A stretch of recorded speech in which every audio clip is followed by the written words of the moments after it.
Bienvenidos a Mente Abierta. Tengan buenas tardes.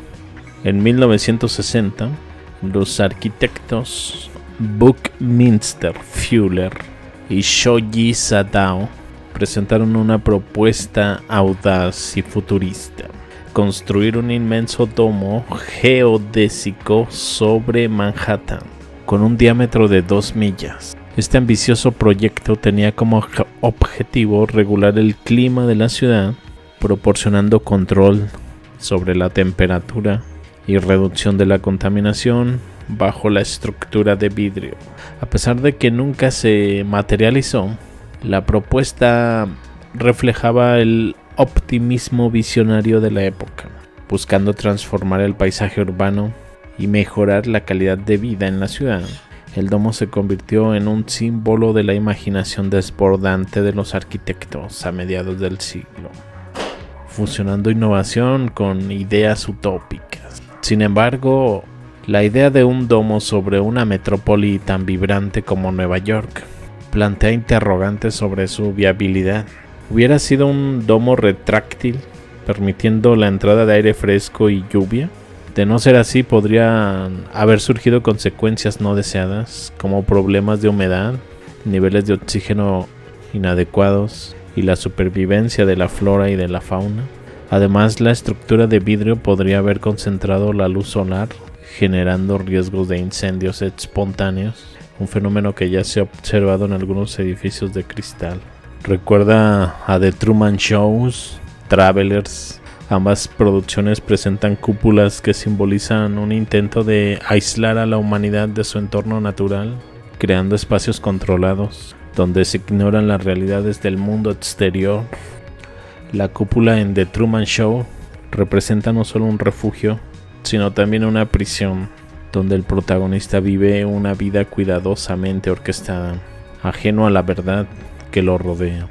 De manera similar en Travelers, las cúpulas son refugios para la humanidad, un intento de preservar la vida en un mundo que ha enfrentado catástrofes. Sin embargo, esta separación de la naturaleza plantea preguntas profundas sobre nuestra relación con el medio ambiente. La idea de construir una cúpula sobre nuestras ciudades refleja una tendencia humana a evitar las consecuencias de nuestras acciones. En lugar de enfrentar los problemas ambientales, optamos por crear barreras que nos protejan de ellos. Esta visión, aunque optimista, también revela una desconexión con la naturaleza y un desprecio por el impacto que nuestras decisiones tienen en el mundo. Además, la cúpula se convierte en un símbolo de la imaginación desbordante de los arquitectos de mediados del siglo XX. Innovación con ideales utópicos. Sin embargo, esta utopía tiene un costo. Imaginemos un futuro donde solo los privilegiados puedan disfrutar de la seguridad y la belleza de la cúpula, mientras que aquellos menos afortunados quedan fuera, relegados a vivir en condiciones adversas fuera de ella. Este escenario no solo es distópico, sino que también plantea serias preocupaciones sobre la división de clases y la justicia social. El Bronx. Y tenemos una imagen de la primera escuela secundaria construida en 1897, que se erige como la más antigua de este distrito. La arquitectura de estas antiguas escuelas es fascinante. Muchas de ellas parecen castillos, lo que les otorga un carácter único y majestuoso. Esta escuela no solo es símbolo de la educación en el Bronx, sino también representa la rica historia de la ciudad de Nueva York, siendo el Bronx el distrito más antiguo.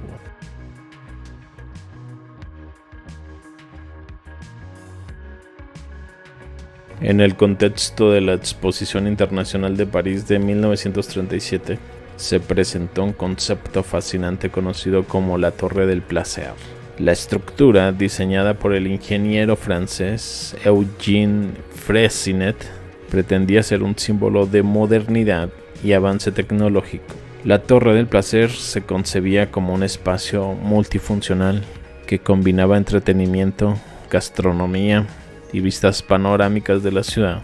Imaginemos la experiencia de ascender por una espiral que se eleva a medio kilómetro sobre el nivel del suelo. La idea de un garaje para 500 automóviles en la parte superior puede parecer ambiciosa, considerando el tamaño limitado de la estructura. Sin embargo, una solución ingeniosa podría haber sido la implementación de 2 rampas helicoidales en forma de doble hélice, permitiendo que los vehículos se desplazaran en direcciones opuestas, optimizando así el flujo del tráfico. En lugar de automóviles, se podría haber visualizado un tren funicular que subiera y bajara, transformando el espacio destinado al estacionamiento en un vibrante centro de entretenimiento con restaurantes, salones de baile y otras atracciones. Este enfoque no solo habría maximizado el uso del espacio, sino que también habría ofrecido una experiencia única a los visitantes. La experiencia de manejar un vehículo recreativo por esa ruta, puede ser abrumadora. La falta de espacio y la constante preocupación por el tráfico hacen que el viaje sea estresante. En lugar de disfrutar del paisaje, uno se encuentra atrapado en una fila interminable de coches, todos esperando un lugar de estacionamiento en la cima. Es evidente que una alternativa más sensata habría sido implementar un sistema de tren que transportara a los visitantes desde la base hasta la cima, eliminando así la necesidad de un automóvil.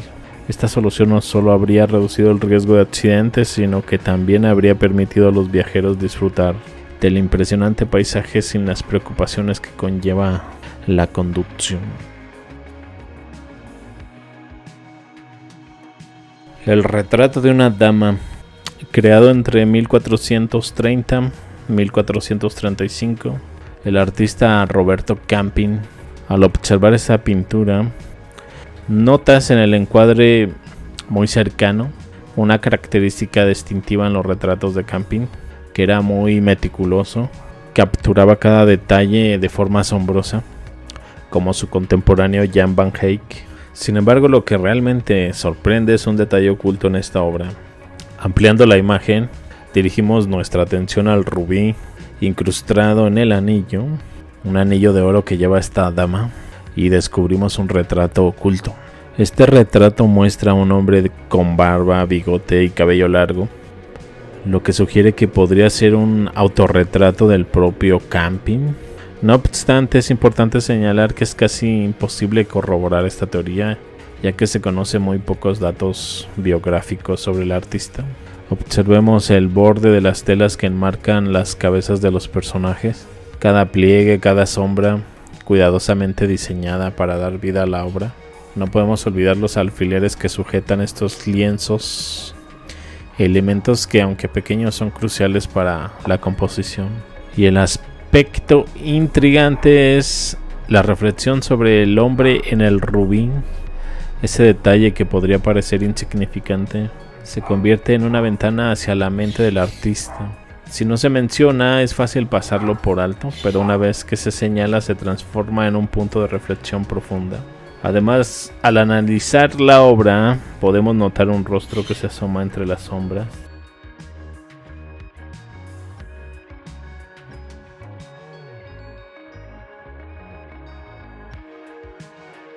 La mujer que monta un scooter, 1916.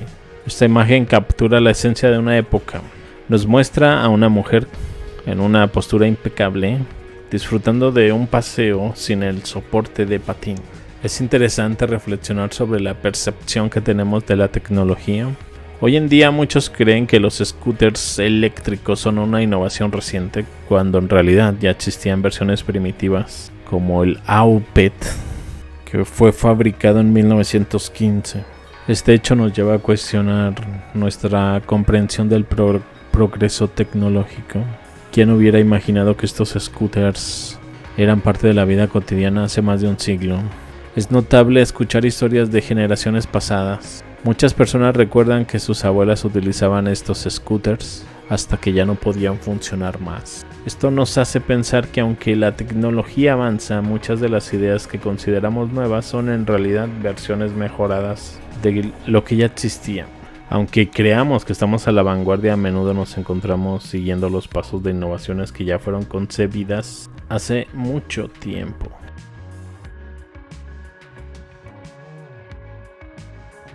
El paso del Streamliner Mercury de la New York Central Railroad por el Ayuntamiento de Siracusa, 1936. La central de trenes. Este evento no solo representa un avance en la tecnología ferroviaria, sino también un hito de la arquitectura, la infraestructura de la época. Durante la década de 1930, Estados Unidos se encontraba en la cúspide de la innovación arquitectónica. La imagen es fascinante, evoca la modernidad de aquel entonces. Algunos podrían incluso notar similitudes con el tren de la película Snowpiercer, lo que nos lleva a preguntarnos si esta obra de ficción se inspiró en la estética de estos trenes. Por cierto, las líneas elegantes del Mercury contrastan notablemente con los automóviles de la época que se encuentran en el primer plano. Interesante reflexionar sobre la ubicación de la línea principal en Siracusa.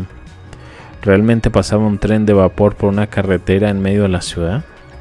Los ferrocarriles y cómo la industria del petróleo influyó en su declive.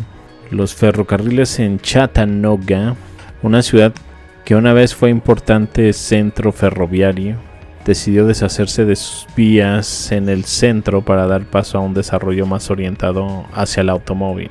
Esta decisión marcó el inicio de una era en la que los vehículos de motor dominaron las calles, relegando al tren a un segundo plano.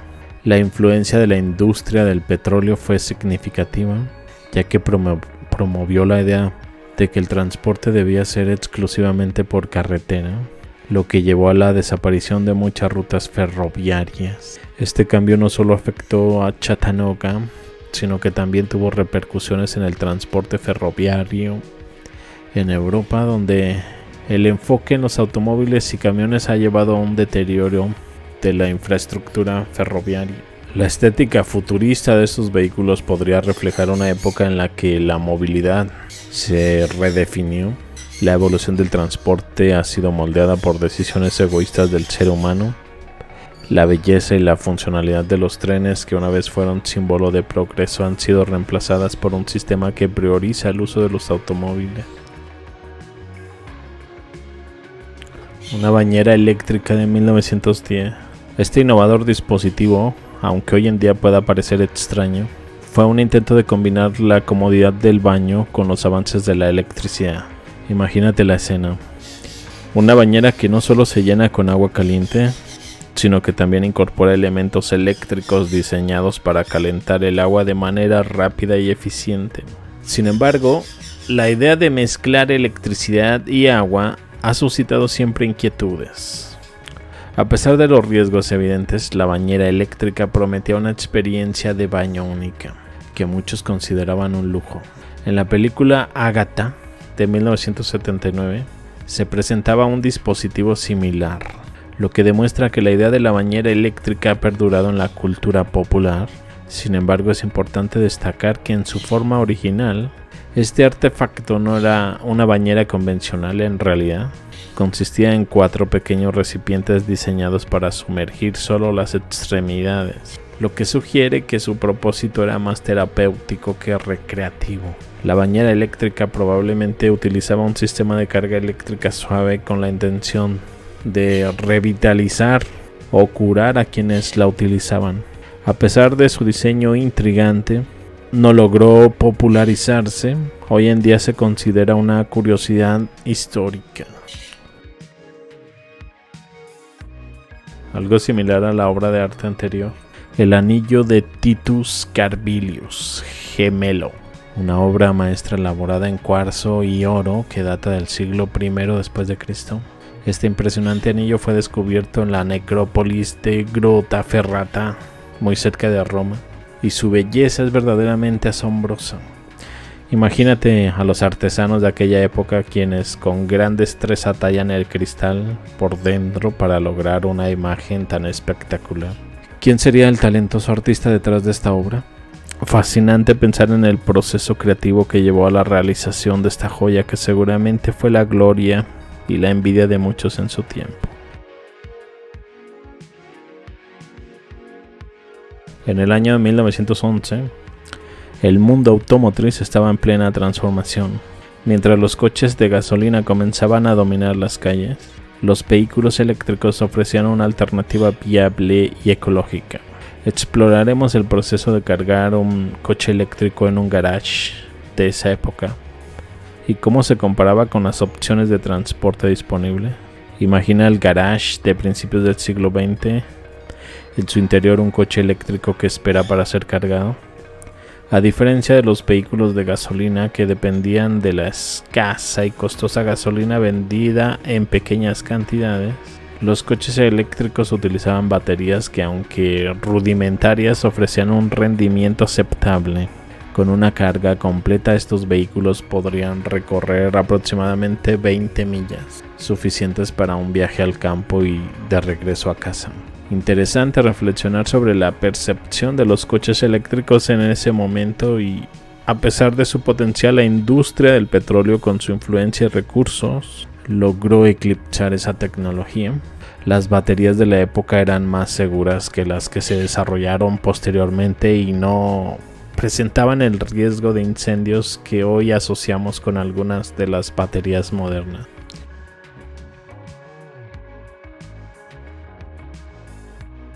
En 1962, la revista italiana Domenica del Corriere publicó un artículo visionario que anticipaba cómo podría ser el mundo en el 2022. La portada de la revista se convirtió en un ícono, ya que retrataba un futuro lleno de innovaciones tecnológicas y cambios sociales. Hoy, al observar nuestra realidad, podemos ver que muchas de las predicciones se han cumplido, aunque con algunas variaciones. En lugar de las mini cabinas que se imaginaban, nos encontramos inmersos en el uso de teléfonos móviles. Cada uno de nosotros a menudo está atrapado en su propio mundo, comunicándose a través de pantallas en lugar de cara a cara. La imagen de personas embotelladas en sus dispositivos, riendo y compartiendo momentos a través de las redes sociales, refleja una realidad que, aunque divertida, también plantea interrogantes sobre nuestra conexión humana. Pues bueno, eso es todo. Yo me despido y los veo más adelante con más información. Hasta luego.